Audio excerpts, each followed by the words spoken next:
I mean, I don't know how long it takes to test the 100 peptides, but if they've tested only 100 of 1 million, they've got a long ways to go, right?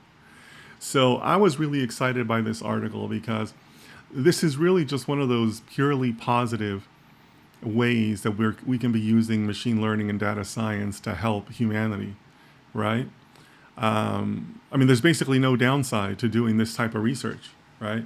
So it looks like a really well-formed study. It looks like they have some really good people working on it. UPenn is obviously one of the premier schools here in the United States.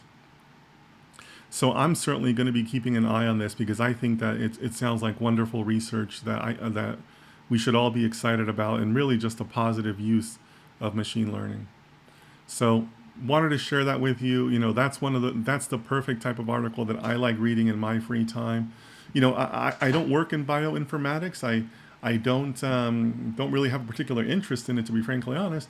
But from a data science perspective, I can still take articles like that, and I can still appreciate the work that went into it. I can still kind of pick up different research cues that they use, like, oh, that's interesting. I might use that in the future, or things like that. Or I can also just apply my own critical eye. As scientists, we should all be, kind of going through a mutual peer review process about the methodology that was followed.